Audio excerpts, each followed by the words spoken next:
Welcome to Convicted Patriot, your source for unapologetic, common sense, conservative values. So tonight will be a special episode primarily focused on the most recent events that took place Friday night. The United States, under orders from the president, whom could bypass Congress, declaring war by calling this an armed conflict with the drug cartels, led a successful military operation, and this mission consisted of hitting Venezuela from land, air, and sea, and it was concluded by kidnapping basically, Nicolas Maduro and his wife Celia Flores, and extraditing them back to the United States. Okay, well, in the United States, they're supposed to be facing criminal charges in New York.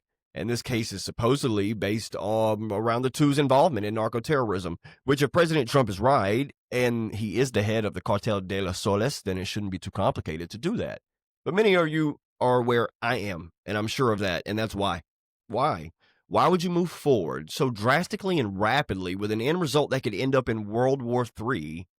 Venezuela is most definitely part of BRICS nations, and that's for the most part headed up by Brazil, Russia, India, China, and South Africa. And China also has a good bit of business in that area, so I'm sure they're not too happy about that either, not to mention the extremely corrupt dictator that is now MIA. This could go a number of ways, which could also be positive and let the world know that the United States is back to her glory, at least as far as the military goes. And hopefully, this could end up being one of the most respectful deterrents that we've ever witnessed. And not only to the countries involved, of course, but to all of them. Remember what happened to Soleimani when Trump showed him a picture of his house? Yeah. So people should be trusting and believing at this point that Trump isn't bluffing and he isn't scared of any blowback, especially on this term. He's a lame duck. He has nothing else to work forward to. So let's talk about this, shall we? Well, other than his legacy. So far, the same reason over and over has been given. And we all know, or we should all know, that it is bogus. It gets me very upset about this administration, speaking about transparency and then doing things like this. It's not drugs that cause this issue or these results. We are told cocaine and fentanyl are the two primary reasons for the entire episode. But when you look at the numbers, you can conclude that we aren't getting what we voted for in this case. According to the DEA data from 2019, which is the most up-to-date breakdown, only 8% of United States-bound cocaine comes from the Caribbean corridor, which is the corridor avenue, as you may, associated with Venezuela.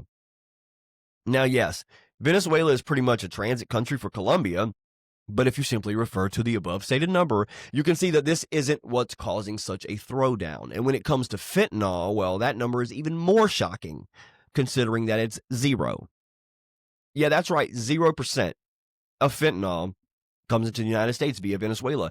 And the number is the same for manufacturing. And when you dig deeper on that, you find that damn near all the precursors from fentanyl that reaches to the United States anyway, comes from China and India. And then the majority of it, like 98% of it, is manufactured, and the logistics all planned in Mexico from the cartels. And so all that information right there that I just gave you, I'll even source it for you. It comes from the DEA's National Drug Threat Assessment. It comes from the U.S. Senate Department reports and the UNODC analysis. So look it up. Now, we can agree that the whole drug thing is a smokescreen. Well, good. We can move on. And point out that Venezuela has one of the world's largest proven oil reserves. But, see, several U.S. officials have commented on them, as well as President Trump, claiming to have the desire to pretty much to refurbish them, repair them, all the refineries and whatnot, and make sure they're operational again. And while we're there in control of that massive land, we will utilize them. Now, see, I could probably entertain this more if Trump hadn't just made such an effort, a successful one at that, to become very close and beneficial to the Gulf leaders in Saudi Arabia and Qatar, which collectively have around 500 years of oil, and even went as far as to pump out production in a lightning speed because Trump asked them to. They asked them to fall in line basically with the United States production to level out the supply and demand and level out the price of oil, gas, petrol globally. And this would obviously reduce global inflation, of course. And then we can kind of zero in on more personal things now that we've got those two out the way. Excuse me. And by personal, I mean something that could potentially be stripping these citizens of their voices, of our choices. You see, Not only was the Smartmatic voting software innovated in Venezuela, but apparently Maduro even used it himself to cheat his way into office in 2024. So we're starting to obtain so much new information all at once, and I believe I know the answer as to why. Just keep up, please, if you would. With the help of the election systems, Venezuela's at that, Obama CIA, and a sprinkle of China in 2020, I'm pretty sure we understand what happened with the elections that year. Now, naturally, it's personal to Trump as well, obviously. And yes, I think we fared better off splitting Trump's term up the way it did, the way that things turned out. We would have never have seen the level of exposure we have seen of the corrupt government and the propagandized media. And maybe if Trump won, the claim that all those terrible things that we did endure wouldn't have happened. It would have never started. The wars would have never started, whatever. But then the majority of us would still be asleep, remaining fast asleep. We'd be sleepwalking through life. I mean, regardless, it did turn out the way it did because our election wasn't a reflection of our choices that year. It was just smoke and mirrors.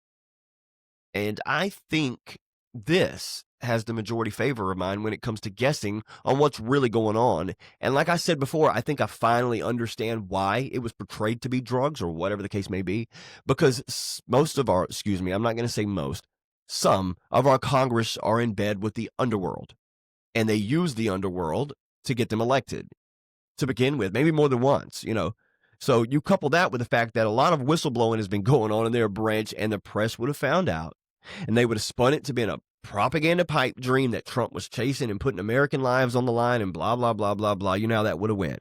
Whatever they could have done to stop it and stop the ending of a grift, because apparently that's like their lifeblood.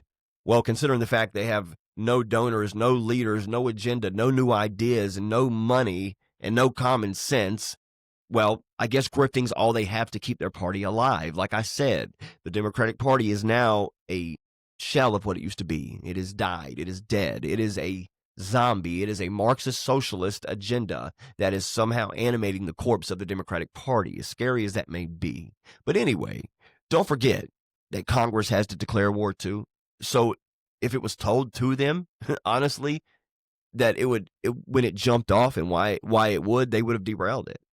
You see, Trump never declared war on Venezuela. He classified Cartel de los Soles as a foreign terrorist organization. He put a target over them for narco trafficking, which he was showing us repeatedly, boat after boat after bomb. So no one really seen the angle at the time.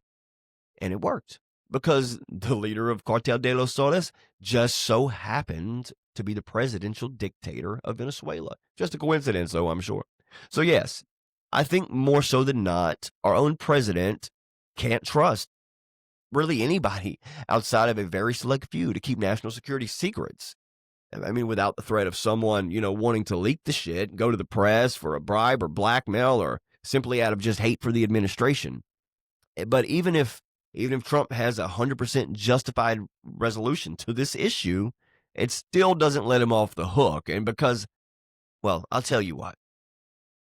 If all of this effort and ability and military grit at that can go into taking down the president of another country and extraditing him back to the United States to stand trial, then why the hell hasn't anything been done about COVID, January 6th, or Epstein, or Benghazi, or the Clintons' corruption, or the Obama's corruption, or the Biden administration's AutoPen scam, or the Biden crime family with 29 shell corporations and over $30 million funneled into different family members' accounts with burner phones and fake names and emails, or Russiagate, or these insurrections that are popping up all over these little Democrat states with illegal agendas, or the two Trump would-be assassins. I mean, we could go on and on and on, but I think I've made my point here. It's times like these where you really start to realize that the world is just a stage, and we're simply the NPCs to the elites. We're an audience to their scuffles and their drama and their war and their destruction. They send us to die after the age of 18 by the millions, and looking back at most of the wars the United States has fought, if you really know your history And I'm not talking about the bullshit they funnel down your throat in public schools. Well, if you really knew your history, then you would see that most of these wars were fought for ridiculous realities. You can you can even look at the most recent war on terror, for instance, that we fought in the Middle East for over 20 years. And then as soon as we pulled out, the Taliban took it right back. Like less than 2 weeks, they were in control of the government again. And not only did they take back their country and the leadership, but they also took back the dignity and the education of their women. It was for what again? Weapons of mass destruction? To instill democracy? Yeah, okay. I'm just asking everyone that seems to be paying even a little bit of attention to really be honest with yourselves. Trump has done a lot that we asked for, and even some that we didn't ask for. And I will say this, I'm going to say maybe 75% he's kept his word on 75% of everything he promised. The relationship with Israel and their ability to control United States foreign affairs, that needs to be severed. And the United States economy really needs to be focused on with some sort of juice, man. Because the younger generations, day by day, are getting farther and farther away from their chances at the American dream. I mean, the housing market is slipping away from them. Their independence is slipping away from them. Their chance at starting a family of their own, it has to take a back seat to their occupation.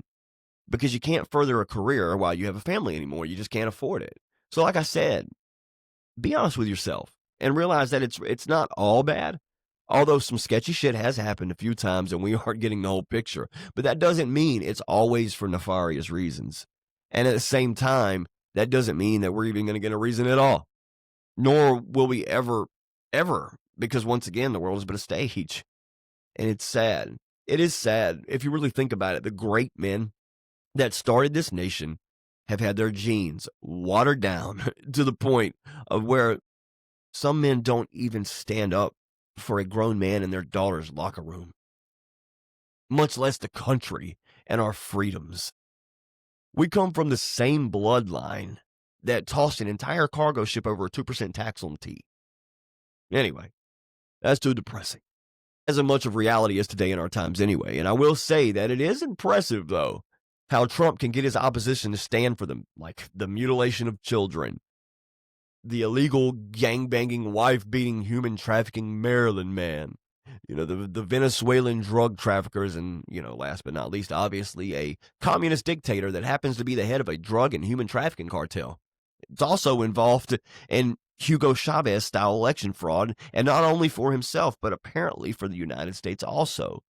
I mean, it's quite hilarious. Honestly, if you would have told me 10 years ago that the Democrats of today would be supporting the absolute madness that they do, I would have looked at you like you just told me that parents would be taking their sons to cut their dicks off to become their daughters. Well, here we are.